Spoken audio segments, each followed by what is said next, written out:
Everyone, welcome है एक बार फिर से सभी का रेगनार नर्सिंग एकेडमी के इस यूट्यूब चैनल में। तो फटाफट से सब्सक्राइब कर लीजिएगा चैनल को, क्योंकि आगे आने वाली जितनी भी नोटिफिकेशन है, किसी भी एग्ज़ाम की वैकेंसी है या किसी भी स्टेट का एग्ज़ाम है, कोई भी आउटसोर्स या परमानेंट वैकेंसीज़ हैं, आपको किसी भी एग्ज़ाम की तैयारी करनी है तो हर एक एग्ज़ाम के लिए आप जुड़ सकते हो रेगनार नर्सिंग एकेडमी के साथ। तो देखिएगा भाई, Baba Farid university of health science Faridkot के थ्रू ये नोटिफिकेशन रिलीज़ किया गया है, जो कि 14/10 का नोटिफिकेशन है। इस नोटिफिकेशन में जो 406 पोस्ट थी स्टाफ नर्स की, उसके रिगार्डिंग ये आपका नोटिफिकेशन है। हर बच्चा ध्यान से देख ले, जो भी आप लोगों के क्वेश्चन हैं वो इसी में क्लियर होने वाले हैं। अब सबसे पहला सवाल है कि मैम मेरिट लिस्ट तो 48 नंबर से शुरू हो रही है, ठीक है ना? 48 वालों का भी सिलेक्शन होगा क्या? आप तो बोल रहे थे 60 प्लस चाहिए, 33 वाले भी बुलाए हुए हैं, तो क्या हमारा सिलेक्शन होगा? तो ये सारी चीजें मैं आपको इसी वीडियो में बताने वाली हूँ कि आपका सिलेक्शन कहां तक हो सकता है। ये डीवी है भाई, ये फाइनल वेरिफिकेशन नहीं है और ना ही ये कोई सिलेक्शन की लिस्ट है। पहली बात मैं आप लोगों को क्लियर कर दूं, ये कोई भी सिलेक्टेड कैंडिडेट्स की लिस्ट नहीं है, ना ही ये वो कैंडिडेट्स हैं जिनका सिलेक्शन हुआ है। ये सिर्फ एक डीवी की लिस्ट डाली है इन्होंने कि इन बच्चों को सिर्फ डॉक्यूमेंट वेरिफिकेशन करवाना है। तो सारी चीजें मैं इस वीडियो में बताने वाली हूं, ध्यान से देखिएगा। 23 से लेके 24 तक, फिर 27 से 30 तक आपका जो डॉक्यूमेंट वेरिफिकेशन है, सुबह 9:30 बजे ऑडिटोरियम जो आपका गुरु गोविंद सिंह मेडिकल कॉलेज फरीदकोट है, वहां पे स्टार्ट होगा। लिस्ट ऑफ कैंडिडेट्स और कौन कौन से डॉक्यूमेंट्स लेके जाने हैं, क्या क्या लेके जाना है, ये मैं आप लोगों को सारा बताऊंगी, ठीक है भाई। तो सबसे पहले स्टार्ट कर लेते हैं अनरिजर्व्ड कैटेगरी से। अनरिजर्व्ड कैटेगरी में टोटल जो फीमेल कैटेगरी की number of post published including female category को भी इंक्लूड करके जो नंबर ऑफ पोस्ट है यहाँ पे 65 बताई है इन्होंने, जहां पे आपको डॉक्यूमेंट वेरिफिकेशन के लिए जाना है 62 नंबर और उससे ऊपर वालों को, ठीक है ना मैम। ये आपका जो डॉक्यूमेंट वेरिफिकेशन है स्टाफ नर्स के लिए, जो कि 65 पोस्ट के लिए अनरिजर्व्ड कैटेगरी है। SCMB के रिमेनिंग जो बच गए अनरिजर्व्ड में जाएंगे, वो तो अलग हैं, उसके बाद में जो बच गए उनको जाना है। 38 सीटें हैं 44 नंबर से ऊपर जो बच्चे हैं। अब देखो, मान लो 65 सीटें हैं अनरिजर्व्ड कैटेगरी की, और आपको पता है भाई 62 नंबर तक वाले बच्चे बुला लिए। अब अगर आप रैंक देखोगे अनरिजर्व्ड कैटेगरी के लिए, आ जाओ एक बारी, आप लोगों को एक मोटा मोटा अंदाजा दे देते हैं। ये मान लो 65 सीटें हैं, इन्होंने 65 सीटों के लिए लिखा है, तो 65 सीटें कंप्लीट हो जाती हैं रिप्सन जोत तक, ठीक है ना, जो एक फीमेल कैंडिडेट है और उनके नंबर है 72। तो मतलब अनरिजर्व्ड में जो सिलेक्शन होगा वो 72 तक होगा। अगर ये बच्चे अपनी कैटेगरी में नहीं गए, अनरिजर्व्ड में ही फाइट करेंगे, तो जो 65 नंबर रैंक है उस तक ही सिलेक्शन होगी। अब मैम इनमें से भी कैसे? अब यहाँ पे भी बहुत सारे बच्चों के पास क्या मिलेगा भाई मैम, यहाँ पे बहुत सारे बच्चों के पास अभी एक्सपीरियंस मिलेगा। एक्सपीरियंस के कारण मान लो कि हम एक कैंडिडेट का एग्जाम्पल ले लेते हैं, कोई भी कैंडिडेट, मान लीजिए हरमनप्रीत का एग्जाम्पल ले लेते हैं, ठीक है ना। ये बच्चा नाम और ये फादर्स नेम जाना पहचाना लग रहा है, ठीक है ना। तो अब हरमनप्रीत का एग्जाम्पल ले लेते हैं। मान लो इनके पास एक्सपीरियंस है 3 साल का, तो प्लस 3 नंबर और होंगे, तो ये तो 72 से उठ के ऊपर चले जाएंगे, कहाँ पे? 75 के पास। तो अब 75 देखो कहाँ पे है, तो इनका रैंक चेंज हो जाएगा, ये तो यहाँ आ जाएंगे फिर 75 वाली लिस्ट में, ठीक है ना। तो इस टाइप से अभी जो रैंक है वो भी चेंज होंगे, ठीक है ना। ये फाइनल कोई सिलेक्शन लिस्ट नहीं है, ये सिर्फ एक डॉक्यूमेंट वेरिफिकेशन की लिस्ट है। साक्षी, ओके, अशोक कुमार, ठीक है। तो यहाँ पे देख लीजिएगा भाई आप लोग कि आप लोगों की जो सिलेक्शन लिस्ट है, 80 नंबर कैंडिडेट है यहाँ पे रमनदीप कौर, ठीक है ना, जो कि ESN कैटेगरी से हैं।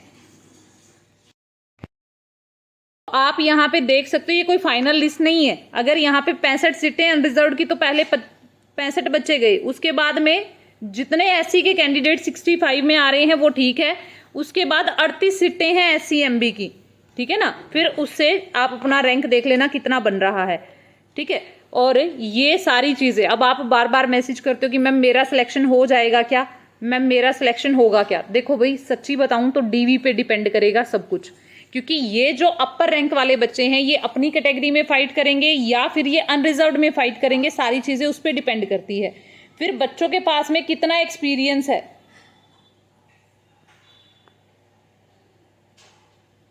ठीक है ना, उस पे डिपेंड करता है।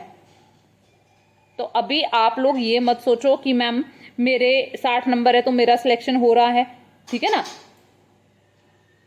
ये सिर्फ एक लिस्ट है जो किसके रिगार्डिंग डाली गई है भाई, जो सिर्फ और सिर्फ मैम डाली गई है डीवी के लिए, ठीक है। तो यहाँ पे आप देख लेना भाई ईएसएम कैंडिडेट्स को कितने नंबर तक बुलाया है, ईडब्ल्यूएस को। अब बहुत सारे बच्चे बोलेंगे मैम ईएसएम की तो ईडब्ल्यूएस की तो 48 तक आ रही है। भाई साहब इस 48 में इन्होंने कई गुना बच्चों को बुलाया है, ठीक है ना। सिर्फ टॉप रैंकर्स का ही सिलेक्शन होगा। आप अपनी कैटेगरी में देख लेना आपकी कैटेगरी में कौन है टॉप रैंकर।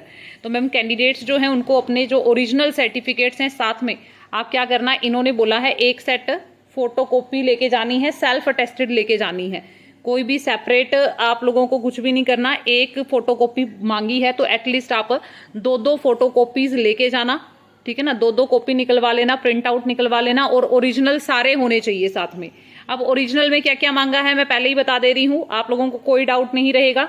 सारे ओरिजिनल डॉक्यूमेंट्स हैं, प्रिंट आउट होना चाहिए ऑफ एप्लीकेशन फॉर्म, जो आपने एप्लीकेशन फॉर्म फिल किया था वो, admit card, roll number slip होनी चाहिए, ID proof with photograph, age proof होना चाहिए, पंजाबी का प्रूफ होना चाहिए, एकेडमिक सर्टिफिकेट होना चाहिए, एनओसी लेकर जानी है, ध्यान रखिएगा। जो कि अगर रेगुलर बेसिस पे गवर्नमेंट डिपार्टमेंट के अंदर, प्राइवेट वालों को एनओसी की जरूरत नहीं है, अगर आप गवर्नमेंट डिपार्टमेंट में काम कर रहे हैं तो आपको एनओसी की जरूरत है। कैटेगरी सर्टिफिकेट, अगर आप किसी कैटेगरी के साथ में वहां पे फाइट कर रहे हो then you have to need category certificate. आपने अगर एक्सपीरियंस के लिए क्लेम किया है, एक्सपीरियंस किसका चलेगा, एक्सपीरियंस चलेगा सिर्फ अगर आप गवर्नमेंट ऑफ पंजाब के अंडर आपने कहीं कॉन्ट्रेक्चुअल जॉब किया है तो। पर्सनल जो अपीयरेंस है कैंडिडेट की मैंडेटरी है। एक बच्चा बार बार पूछ रहा था कि मैम क्या कैंडिडेट खुद का ही जाना जरूरी है, तो कैंडिडेट खुद जाना ही जरूरी है, यहाँ पे प्रॉपर वेरिफिकेशन होगा वहां पे। मैम कम से कम भी 1000 रुपये फीस है यहाँ पे बाकी कैटेगरीज के लिए, और एससी के लिए है 500 रुपये, ठीक है ना। आप जो सर्टिफिकेट है टेस्टिमोनियल्स हैं, कोई भी फेक सर्टिफिकेट नहीं होना चाहिए वरना रेड लाइन में आ जाओगे, ठीक है। Candidate who appeared for the document verification under open category need not to come again under the reserved category. अगर आप मान लो 65 बच्चे जो टॉप रैंकर्स हैं 65, अगर आप अनरिजर्व्ड कैटेगरी में डीवी करवा रहे हैं तो आपको अपनी कैटेगरी की जब डीवी होगी तो जाने की जरूरत नहीं है। लास्ट डेट जो रहेगी, जो पेंडिंग अगर कोई डॉक्यूमेंट रह जाता है तो 31/10 तक का टाइम देंगे आप लोगों को कि आप अपने जो सारे डॉक्यूमेंट्स हैं वो सबमिट करवा दो। जो कैंडिडेट 30 तारीख को आएगा वो अपने डॉक्यूमेंट्स को 4/11 तक सबमिट करवा सकता है, उसके बाद में कोई भी डॉक्यूमेंट्स आप सबमिट नहीं करवा सकते।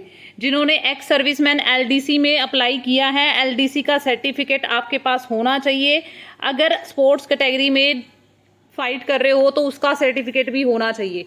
अब कैटेगरी वाइज यहाँ पे एक बार लिस्ट देख लो भाई, पहले 65 कैंडिडेट से लेके ये टोटल पूरा पेज 46 पेजेस तक की है ये, ठीक है ना, जिसमें इन्होंने कितने बच्चों को बुलाया है भाई यहाँ पे देख लो आप, है ना, खुद देखो तुम लोग अब कि पहला जो हमारी लिस्ट है 417 कैंडिडेट बुलाए इन्होंने अनरिजर्व्ड कैटेगरी में, ठीक है ना। कितने कैंडिडेट, अब आप देखो 65 सीटें हैं तो सिलेक्शन सिर्फ 65 तक ही होंगे ना, टोटल 406 सीटें ही हैं। तो यहाँ पे आ जाओ 406 में से 65 हैं अनरिजर्व्ड कैटेगरी के, ठीक है ना। अब जो बच्चे समझने वाले हैं वो समझ गए होंगे कि क्या काम चल रहा है और कैसे चल रहा है, ठीक है। अब 65 तक तो सिलेक्शन होंगे, ठीक है। और बच्चे कितने हैं भाई यहाँ पे, जितनी सीटें नहीं है टोटल उससे ज्यादा बच्चे बुलाए हैं, जो कि लगभग 417 बच्चे बुलाए हैं। अब आ जाओ, अब यहाँ पे देखो तुम लोग, जो 24 तारीख को बच्चे जाने वाले हैं, ठीक है ना, 24, 27 और 30 को उनकी लिस्ट डाली है एससी कैटेगरी के जो कैंडिडेट्स हैं, ठीक है ना। तो ये देख लेना भाई, ये सारी लिस्ट जो है वेबसाइट पे मिल जाएगी आप लोगों को। फिर उसके बाद में 24/10/27 को इनका भी डॉक्यूमेंट वेरिफिकेशन है, जो एससी आरओ के कैंडिडेट्स हैं, ठीक है ना। इन्होंने तो भाई साहब जितने 4-4, 5-5, 6-6 गुना बच्चे बुलाए हुए हैं। फ्रीडम फाइटर, फिर BC कैटेगरी की फीमेल्स, ये सारे के सारे बच्चे इन्होंने बुलाए हुए हैं। ये टोटल 46 पेजेस की एक लिस्ट डाली है इन्होंने। अब आप लोग देख सकते हो भाई, अगर आप जितनी सीटें हैं उसके अंडर अगर आप आ रहे हो, अगर आपका रैंक 2, 4, 5 नीचे भी है, उनसे 65 बच्चे हैं, तो अगर 70 तक भी आप हो, है ना, तो आप सिलेक्शन को अपने सिक्योर मान सकते हो। 65 तक तो कंफर्म ही होगा अगर आपके डॉक्यूमेंट्स कंप्लीट है तो। उसके बाद में 70 तक चलो एक आध बच्चा DV करवाने नहीं जाता है, जिनका एम्स में हो गया है, या फिर कुछ बच्चे ऐसे हैं जिन्होंने ज्वाइन नहीं करना, ठीक है ना। तो भाई देखो 65 से 70, 80 तक बच्चे जा सकते हैं, ठीक है ना, कि 65 सीटें हैं, 80 बच्चे जा रहे हैं, ठीक है। बट यहाँ पे 417 बच्चे बुलाए हुए हैं इन्होंने। बाकी यहाँ पे आप लोगों को सारी चीज़ें नोटिफाई की गई हैं, आप सारी चीज़ों को ध्यान में रखिएगा। जो बच्चे अलग अलग लिस्ट डाली है इन्होंने कि कौन सा बच्चा 24 के लिए जाएगा, 24 कौन सा बच्चा 25 के लिए जाएगा, ये सारी चीज़ें डाली हुई हैं, ठीक है ना भाई। तो मैनी कॉन्ग्रेचुलेशंस जिनका सिलेक्शन हो गया है, और जिनका सिलेक्शन नहीं हुआ है डोंट वरी, दिसंबर में बाबा फरीद यूनिवर्सिटी की खुद की पोस्ट आ रही हैं जो कि 200+ पोस्ट होंगी, और अब की बार आप लोगों को भरपूर वैकेंसीज मिलने वाली हैं BFEHS की ओर से भी, ठीक है। और जल्द ही आप लोगों को PGI चंडीगढ़ की भी नई पोस्ट मिल जाएंगी। नोट सेट 10 आपका वेट कर रहा है, ठीक है भाई। तो बने रहिएगा रेगनार नर्सिंग के साथ में, और दिवाली ऑफर का फ़ायदा उठाना ना भूलें। दिवाली ऑफर चल रहा है, जो भी बच्चे दिवाली ऑफर पे बैच बाय करना चाहते हैं, बिल्कुल मिनिमम फीस चार्जेस के साथ में बढ़िया रैंक के साथ आप लोग सिलेक्शन ले सकते हैं रेगनार नर्सिंग के साथ जुड़ के। Thank you so much.